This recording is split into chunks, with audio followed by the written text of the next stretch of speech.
Assalamualaikum. Welcome to the channel and welcome to the new topic of pharmacology. तो जिस तरह आप लोग जानते हैं कि हमने फार्माकोलॉजी में डिस्कस किया था अबाउट दी इंटरल रूट्स और फिर हमने उसमें डिस्कस किया था about the oral rectal and sublingual route. Last में हमारा एक टॉपिक रहता है रूट्स में कि वो है पेरेंटल रूट्स, और पेरेंटल रूट्स क्या चीज़ है और इसके एडवांटेजेस डिसएडवांटेजेस कौन कौन से हैं, तो इसको हम डिस्कस करने वाले हैं। ठीक है, तो रूट्स ऑफ एडमिनिस्ट्रेशन में हमारे पास क्या है कि route of administration in pharmacology and toxicology is the path by which a drug fluid and other substances is taken into the body. इसमें हम डिटेल में नहीं जाएंगे क्योंकि हमने ऑलरेडी इसको डिस्कस किया है। There are following and various routes of drugs like enteral route, parenteral route, inhalational route and topical route. हमने इंटरल रूट और टॉपिकल रूट को ऑलरेडी कवर किया हुआ है। ठीक है, सिर्फ और सिर्फ पेरेंटल रूट्स और इनहेलेशनल रूट्स रहते हैं। पेरेंटल रूट में हमारे पास जो है ना कौन कौन से है, इसको हम इस वाले लेक्चर में कवर करेंगे और इनहेलेशनल रूट को सेपरेट लेक्चर में, एक शॉर्ट लेक्चर में कवर करेंगे। ठीक है, तो पहले हम देख लेते हैं कि इंटरल रूट पेरेंटल रूट क्या चीज़ है। तो पेरेंटल रूट में अगर हम देख लेना तो parenteral routes it means to give the drug to the patient by injection. वो रूट जिसमें हम ड्रग देते हैं एक पेशेंट को थ्रू इंजेक्शन के ज़रिए, मतलब उसमें जब हम इंजेक्शन इस्तेमाल करें। Depending upon the site employed parenteral route is subdivided into following sub routes. अब पेरेंटल रूट्स पे डिवाइड होते हैं मुख्तलिफ रूट्स में। उसमें हमारे पास इंट्रावेनस भी है, इंट्रामस्कुलर भी है, सबक्यूटेनियस, इंट्राथिकल, ये कुछ रूट्स होते हैं and depending upon the site. ठीक है, तो पहले इसमें हमारे पास क्या है, इंट्रावेनस रूट। इंट्रावेनस रूट हमारे पास है कि it means to inject the drug directly into the veins of the body. क्या मतलब हुआ, इस तरह आपने देखा होगा जब एक वेन है और उसके अंदर आप डायरेक्टली ब्लड को जो है डायरेक्टली इंजेक्ट करें सिरिंज को, तो इसको हम क्या कहते हैं, इंट्रावेनस रूट कहते हैं, कि उसमें हम डायरेक्टली ब्लड को इंजेक्ट करते हैं इन दी वेन। तो इसका क्या मतलब हुआ, इंट्रावेनस रूट।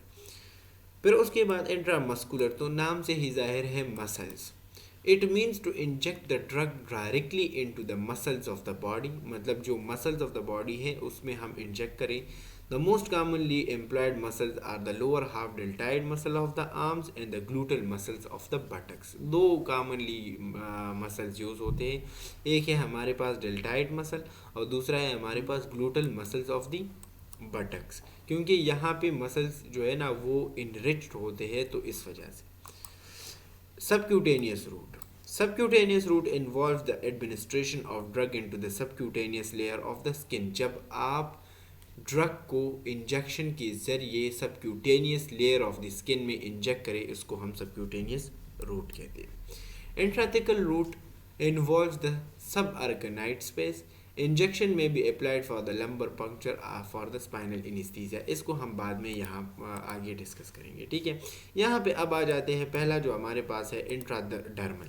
इंट्राडर्मल का क्या मतलब है, drug injected into the layer of the skin rising a blip. यहाँ पे आप लोग देख रहे हैं ना, ये क्या कर रहा है, ये एक ड्रग को एडमिनिस्ट्रेट कर रहा है और एक ब्लिप को जो है ना वो राइज कर रहा है। अब ये क्यों दे रहा होता है, ये हमारे पास ये रूट यूज़ होता है फॉर द BCG वैक्सीन, जब आप लोग वैक्सीनेशन कराते हैं BCG की, और अगर आप एक एलर्जी टेस्ट करा रहे हैं, मतलब मिसाल के तौर पर आप एंटीबॉडी टेस्ट करते हैं, एंटीबायोटिक टेस्ट, एक मिनट, एंटीबायोटिक टेस्ट। ठीक है, कि मिसाल के तौर पर आप इस एंटीबायोटिक पे रिएक्शन तो नहीं करेंगे, तो इससे क्या मतलब है, इसका मतलब ये है कि इसके लिए हम इंट्राडर्मल जो है ना वो यूज़ करते हैं। ठीक हो गया। इसके डिसएडवांटेजेस क्या है, इसके डिसएडवांटेजेस ये है कि small amount of drug can be injected. इसमें हम स्मॉल अमाउंट ऑफ ड्रग दे सकते हैं, ज़्यादा नहीं दे सकते, एंड मे बी पेनफुल, ये पेनफुल भी हो सकता है। ठीक है, तो ये हमारे पास क्या है, ये हमारे पास है कि ये पेनफुल भी हो सकता है और स्मॉल अमाउंट ऑफ ड्रग दे सकते हैं, लार्ज अमाउंट ऑफ ड्रग नहीं दे सकते। तो ये इसके कुछ डिसएडवांटेजेस हैं। अब आ जाते हैं नेक्स्ट रूट की तरफ, सबक्यूटेनियस। सबक्यूटेनियस हमारे पास क्या है, ये सबक्यूटेनियस लेयर है, ये मसल्स लेयर है। स्किन के सबक्यूटेनियस लेयर में हम इस तरह जब ड्रग को इंजेक्ट करते हैं तो इसको हम सबक्यूटेनियस रूट कहते हैं, ठीक हो गया। फॉर एग्जांपल इसमें हम कौन कौन से ड्रग को एडमिनिस्टर करते हैं, लाइक इंसुलिन हो गया, हेपरिन हो गया। इंसुलिन को जो है ना हम जो डायबिटिक पेशेंट्स होते हैं उनके लिए यूज़ करते हैं। हेपरिन हमारे पास जो ब्लड वाले पेशेंट्स होते हैं जिसमें क्लॉटिंग बहुत ज़्यादा होती है और कोगुलेशन ज़्यादा होती है, तो उसके लिए हम हेपरिन को यूज़ करते हैं, ठीक है। तो इस वाले ड्रग्स के लिए फिर हम क्या यूज़ करते हैं, सबक्यूटेनियस लेयर यूज़ करते हैं। एडवांटेजेस इसकी क्या है, रिलायबल है, मतलब इतना पेन नहीं होता। Patient can be trend for self administration, क्या मतलब है कि रिलायबल भी है, पेन इतना ज़्यादा नहीं होता, लेकिन आप अपने पेशेंट को ट्रेन भी कर सकते हैं, वो अपने आप को खुद ही सेल्फ एडमिनिस्ट्रेट कर सकता है, खुद ही अपने आप को इंजेक्शन लगा सकता है, इसमें कोई ऐसी बड़ी बात नहीं है। क्लियर हो गया। तो ये इसके कुछ जो है ना एडवांटेजेस हो गए। अब आ जाते हैं डिसएडवांटेजेस की तरफ। Irritant drug can cause severe pain due to rich nerve supply, क्या मतलब है कि वो ड्रग जो इरिटेंट हो तो वो क्या कर सकते हैं, सवेयर पेन कॉज कर सकते हैं, क्योंकि जिस जगह पे हम इसको एडमिनिस्ट्रेट करेंगे वहाँ पे नर्व सप्लाई की तादाद बहुत ज़्यादा है सबक्यूटेनियस लेयर में। तो जब नर्व सप्लाई की तादाद बहुत ज़्यादा हो और आप इरिटेंट ड्रग्स देंगे तो उसको उससे क्या होगा, उससे आपको सवेयर पेन जो है ना वो महसूस होगा। लेस वैस्कुलर टिश्यूज़, मतलब वो जगह जहाँ पे वैस्कुलर टिश्यूज़ कम हो तो एब्जॉर्प्शन स्लो होगा। If vasoconstriction is there then further decrease absorption, क्या मतलब है इसका मतलब ये है कि अगर वो एरिया जहाँ पे वैस्कुलर टिश्यूज़ कम हो, क्लियर, तो एब्जॉर्प्शन कम होगी। और इसके अलावा अगर वैस्कुलर टिश्यूज़ भी कम हो और वेजो कंस्ट्रक्शन भी हो जाए, वेन्स जो है ना वो कंस्ट्रक्ट कर पाए, तो फिर उससे क्या होगा, और भी डिस्ट्रीब्यूशन जो है ना एब्जॉर्प्शन क्या हो जाएंगी, स्लो हो जाएंगी। तो ये बात आपने याद रखनी है कि लो vascular tissue will lead to the slow absorption, and if vasoconstriction is there, so it will lead to the decrease absorption further. Repeated injection at same site lipoatrophy decrease absorption, क्या मतलब है कि अगर आपको जो है ना एक एरिया पे रिपीटेडली इंजेक्शन लगा रहे हैं तो वहाँ पे लिपो एट्रॉफी हो जाएगी, जो लिपिड्स है उसकी एट्रॉफी हो जाएगी। आपने पैथोलॉजी में देखा होगा एट्रॉफी हम क्या किस चीज़ को कहते हैं, decrease in the size of a cell tissue, ठीक है। तो लेपो एट्रॉफी हो सकती है जिसकी वजह से डिक्रीज एब्जॉर्प्शन आ सकती है। तो ये इसके कुछ डिसएडवांटेजेस हो गए। इंट्रामस्कुलर इंजेक्शन की तरफ आ जाते हैं, तो मसल्स में हम लगाते हैं। एडवांटेजेस क्या है इसके, ये मोर रिलायबल है, हाईली वैस्कुलर, तो अगर हाईली वैस्कुलर एरियाज वहाँ पे प्रेजेंट है तो इसकी एब्जॉर्प्शन क्या होंगी, तेज़ होंगी। Irritant depot preparation suspension colloids can be injected, क्या मतलब है कि वो ड्रग्स जो इरिटेंट हो, जो इस तरह हो कि आप उसको सस्पेंशंस और कोलाइड्स वगैरह उसमें प्रेजेंट होते हैं, तो आप उसको भी जो है ना इंट्रामस्कुलर इंजेक्शन के ज़रिए लगा सकते हैं, ठीक है। क्योंकि यहाँ पे कोई रिएक्शन, कोई जो है ना मतलब इरिटेशन या कोई नर्व सप्लाई की डैमेज या कोई मिसाल के तौर पर नर्व इरिटेशन का ख़तरा नहीं होता। क्लियर हो गया। डिसएडवांटेजेस में हमारे पास क्या है कि ये जो है ना ये बड़ा पेनफुल होता है, आपने देखा होगा इंट्रामस्कुलर इंजेक्शंस जो है ना वो पेनफुल होते हैं।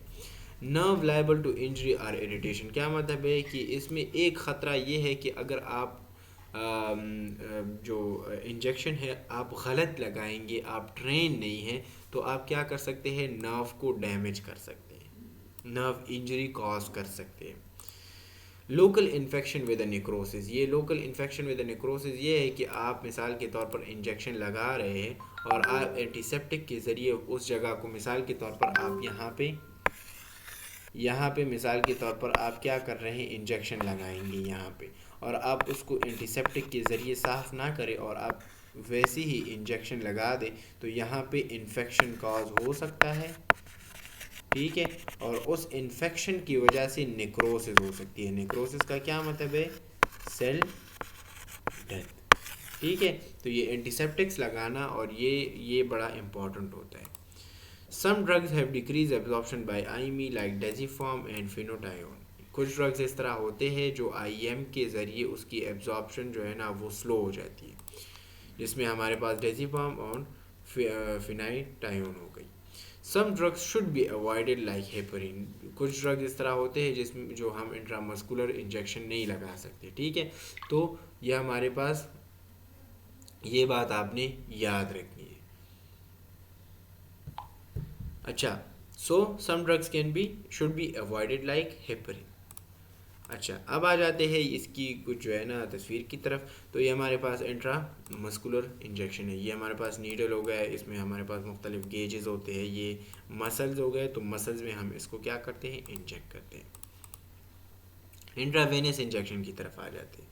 तो intravenous injection given as bolus large dose dissolve in vehicle injected slowly like heparin. क्या मतलब है, आपने इसका मतलब ये है कि आप लार्ज डोजेस इसके ज़रिए दे सकते हैं। सिंपल, आपने देखा होगा जब ये आप लोग ड्रॉप्स वगैरह लगाते हैं तो वो भी इंट्रावेनस लगाते हैं। कभी भी आपने नहीं देखा होगा कि जब आपको कोई ड्रॉप वगैरह लगे तो वो इंट्रामस्कुलर में लग जाए, नहीं, इंट्रावेनस में लगता है, ठीक है। तो लार्ज डोजेस वगैरह आप लोग लगा सकते हैं। और रिमेंबर वन थिंग, उस लार्ज डोजेस में आप डिज़ोल्व व्हीकल्स को भी लगा सकते हैं। मिसाल के तौर पर 500 ml का जो है ना ये कोई ड्रॉप है, तो इसके अंदर आप उस ड्रग्स को, मुख्तलिफ ड्रग्स को एडमिनिस्टर करके इसके साथ मिक्स करके एक वक्त पे लगा सकते हैं, ठीक है। तो यहाँ पे ये क्या है, मिसाल के तौर पर ये large dose dissolve in the vehicle injected slowly like heparin. Heparin को लार्ज डोज में डिजॉल्व करें और फिर उसको स्लोली आप इंट्रावेनस रूट के ज़रिए दे सकते हैं। बी हमारे पास क्या है, slow injection over 15 to 20 minutes like aminophylline. कुछ इंजेक्शन वगैरह आप लोग लगा सकते हैं। आप अगर ये देखना चाहते हैं कि मैं मिसाल के तौर पर एक ड्रग है और मैं उसको स्लोली एडमिनिस्ट्रेट करना चाहता हूँ विद इन 20 to 30 मिनट्स, तो वो भी आप इंट्रावेनस इंजेक्शन के ज़रिए कर सकते हैं। लाइक अमाइनोफाइलिन अगर आप लगाना चाहते हैं तो आप उसको डायरेक्टली नहीं लगा सकते क्योंकि वो रिएक्ट करेगा। तो अगर आप उसको 15 to 20 मिनट्स में लगाना चाहते हैं तो आप उसको सेट करें और वो 15 to 20 मिनट्स में एडमिनिस्ट्रेट हो जाएगा। Slow infusion for constant plasma concentration about 1 litre solution infuse for about 3 to 4 hours. मतलब यह है कि अगर आप स्लो इन्फ्यूजन करना चाहते हैं और आप ये चाहते हैं कि कांस्टेंट प्लाज्मा कंसनट्रेशन रहे, तो आप 1 लीटर सोल्यूशन को इन्फ्यूज़ कर सकते हैं 3 से लेकर 4 घंटों में। क्लियर है। तो मतलब इसका ये है कि एक ड्रग है, आपने उसको slowly slowly slowly slowly administrate करना है, ठीक है। आप ये चाह रहे हैं कि 1 लीटर का जो सोल्यूशन है इसको मैं इन्फ्यूज़ करना चाहता हूँ 3 से लेकर 4 घंटों में, तो वो भी आप कर सकते हैं depending drug and patient condition. लेकिन ये बात आपने याद रखनी है कि ये डिपेंड करता है पेशेंट की कंडीशन पे और ड्रग पे कि वो किस तरह से आपने एडमिनिस्ट्रेट करना है, और अगर आप एडमिनिस्ट्रेट कर रहे हैं तो क्या पेशेंट उसको बर्दाश्त कर पाएगा या नहीं। ये हमारे पास क्या है, इंट्रावेनस इंजेक्शन। अच्छा, एडवांटेजेस क्या है, एडवांटेजेस ये कि इमीडिएट एक्शन लेगा, यूज़फुल इन इमरजेंसी। अगर आपके पास कोई एक्सीडेंट का पेशेंट है या कोई ट्रॉमा का पेशेंट है या कोई मतलब स्नैक बाइट का पेशेंट है जिसे जो है ना सांप ने काटा हुआ हो, तो उसमें इमीडिएट एक्शन चाहिए होता है। मतलब आपको जल्दी से एक एक्शन जो है ना वो रिक्वायर्ड होता है। तो उसमें आप इंटर रूट, इंट्रामस्कुलर ये वाली रूट्स यूज़ नहीं कर सकते। आपने डायरेक्टली क्या करना है, आईवी यूज़ करना है, ठीक है, क्योंकि वो डायरेक्टली वेन में एडमिनिस्टर होगा और जो टारगेटेड एरिया है वहाँ पे पहुँच जाएगा। तो यूज़फुल इन इमरजेंसीज। दूसरी बात, 100% बायो अवेलेबिलिटी। क्या मतलब है इसका, 100% बायो अवेलेबिलिटी का क्या मतलब है कि ये बाईपास करेगा लिवर को, ये लिवर की तरफ जाएगा ही नहीं, और जब ये लिवर की तरफ नहीं जाएगा तो वहाँ पे इस पर फर्स्ट पास इफेक्ट नहीं होगा,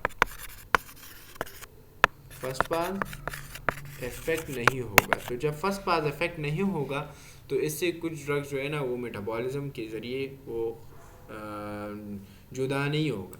तो bioavailability 100%। Large volume can be given, ये बात क्लियर है कि आप इंट्रावेनियस के ज़रिए लार्ज वॉल्यूम ऑफ ड्रग दे सकते हैं। रैपिड एडजस्टमेंट पॉसिबल, ठीक है। रैपिड एडजस्टमेंट का क्या मतलब है कि आप जल्दी से इसको जो है ना एडजस्ट कर सकते हैं। मिसाल के तौर पर अगर एक ड्रग है वो एडमिनिस्टर आपने कर लिया, लेकिन जो है ना आप उसको एडजस्ट करना चाह रही है कि मिसाल के तौर पर स्लो एडमिनिस्टर्ड हो या स्लो इन्फ्यूज हो, तो आप उसको एडमिनिस्टर्ड जो है ना कर सकती है, एडजस्ट कर सकती है।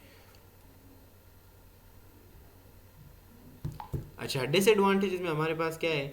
Irritation of veins cause thrombophlebitis, inflammation of the veins हो सकती है। अगर आप मोस्टली अगर गलत एरियाज़ पे आप गलत तरीके से वेन को जो है ना एडमिनिस्टर करेंगे ड्रग्स या इंजेक्ट करेंगे, तो उसकी वजह से थ्रोम्बोफ्लेबाइटिस कॉज हो सकती है, थ्रोम्बोसिस हो सकती है और फ्लेबाइटिस हो सकती है, इन्फ्लेमेशन ऑफ द वेन्स हो सकती है। Extravasation of drug can cause irritation, मतलब क्या है कि अगर एक्स्ट्रा विजेशन बहुत ज़्यादा ड्रग आप एडमिनिस्टर करेंगे तो उसकी वजह से इरिटेशन कॉज हो सकती है। Only aqueous solution can be given, क्या मतलब हुआ इसका? वो सोल्यूशन जो एक्वस हो आप उसको सिर्फ और सिर्फ आईवी में दे सकते हैं। एक्वस सोल्यूशन के अलावा कोई और सोल्यूशन आप नहीं दे सकते। अब आ जाते हैं इंट्राथिकल रूट की तरफ। तो इंट्राथिकल हमारे पास क्या है? ये स्पाइनल कॉर्ड से रिलेटेड है। ये हमारे पास स्पाइनल कॉर्ड हो गया, ये ड्यूरा हमारे पास, ये epidural space with anaesthesia.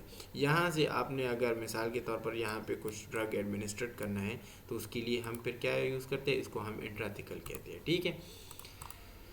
Intrathecal हमारे पास क्या है? Drug to be injected in the subarachnoid space for CNS action. क्या मतलब हुआ कि मिसाल के तौर पर आपने एक ड्रग को इंजेक्ट करना है in the subarachnoid space for the CNS action. कुछ सीएनएस पे आपने एक्शन लगाना है या स्पाइनल कॉर्ड पे कुछ एक्शन वगैरह लगानी है, तो उसके लिए आपने सब अर्कनाइड स्पेस यूज़ करना है। फॉर एग्ज़ाम्पल एनेस्थेटिक ड्रग्स के लिए अगर आपने किसी को एनेस्थीसिया देना है तो उसके लिए आपने इंट्राथिकल यूज़ करना है। एडवांटेजेस क्या है? Use for long duration surgeries to prevent complication from general anaesthesia. अब मतलब यहाँ पे क्या है कि अगर आपने लॉन्ग सर्जरीज करनी है तो आपने अगर एनेस्थीसिया देना है तो उस एनेस्थीसिया के लिए आपने कौन सा रूट यूज़ करना है? इंट्राथिकल यूज़ करना है। ठीक है। एनेस्थीसिया देना है तो उसके लिए भी यूज़ कर सकते हैं। अच्छा, direct and rapid action. Direct and rapid action का क्या मतलब है कि अगर आपने रैपिड एक्शन अचीव करना है तो उसके लिए आपने इंट्राथेकल रूट यूज़ करना है।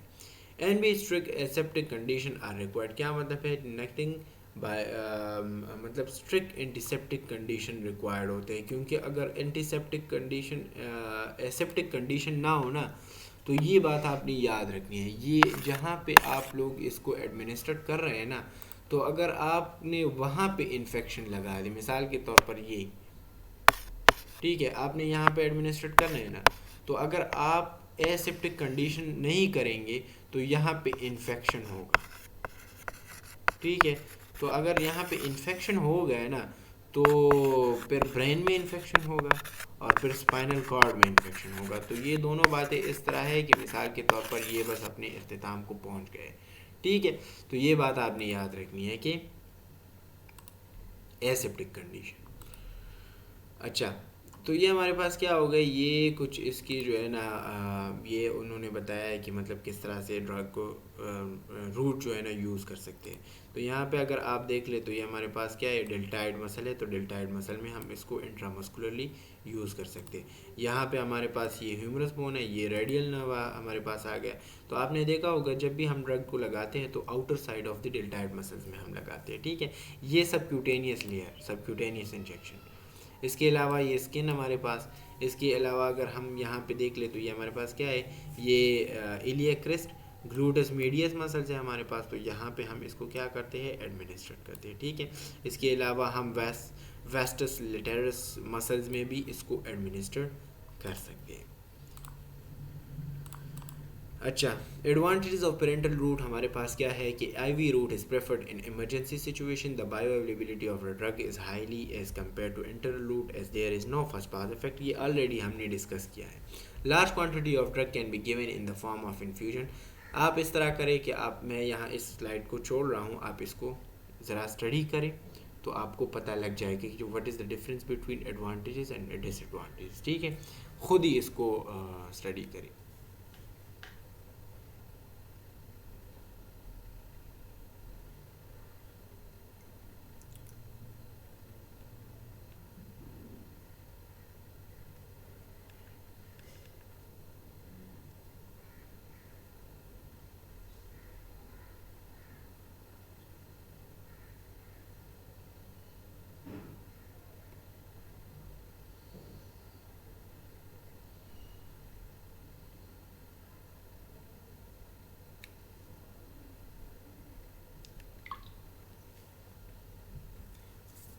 अच्छा, तो आपने यहाँ पे अब देखा होगा, यहाँ पे कुछ इंपॉर्टेंट बातें आपने देखी होंगी कि large quantity of drug can be given in the form of infusion drips like normal saline, ringer lactate, blood and blood products nutrition. Some hormonal substances are administered through intramuscular route which act as report and release the drug slowly. ठीक है। Disadvantages में आपने देखा होगा कि ये painful root है, skin fracture is involve, skin fracture हो सकता है, expensive method as disposable syringe and as antiseptic technique is required. The spread of blood-borne disease such as hepatitis B, C and AIDS may occur if contaminated syringe were used. मतलब क्या है कि इस तरह के diseases जो है ना वो लग सकते हैं अगर आप contaminated injection को यूज़ करें. There is no retreat. ये important बात है कि मिसाल के तौर पर आपने एक ड्रग को एडमिनिस्ट्रेट कर दिया तो फिर आप उसको रिट्रीट नहीं कर सकते, आप उसको वापस नहीं जो है ना निकाल सकते। ये बात आपने याद रखें। मिसाल के तौर पर आपने मुंह के ज़रिए कुछ ड्रग एडमिनिस्ट्रेट करी है तो आप उसको वापस निकाल सकते हैं, लेकिन इंट्रामस्कुलर, इंट्राथिकल और ये पेरेंटल रूट्स में आप इसको वापस नहीं निकाल सकते। Ivy route is not suitable for oily preparation. जो ऑयली प्रिपरेशन है उनके लिए ऑयली जो आईवी रूट्स है ये ठीक नहीं है। ये आपने यहाँ पे देख लें। Routes of drug administration, time of action and types of injections.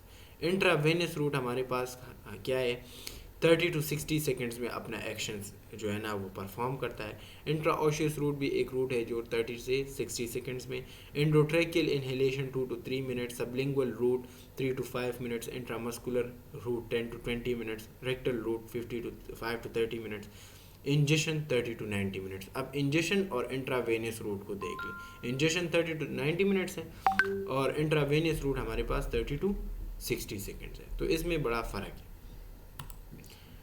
ये फिर उसकी जो है ना एग्जांपल्स दिए गए हैं कि किस तरह से आपने उसको एडमिनिस्ट्रेट करना है। इसके बाद हम इनहेलेशनल रूट को डिस्कस करेंगे। तब तक के लिए इजाज़त दें। अस्सलाम वालेकुम।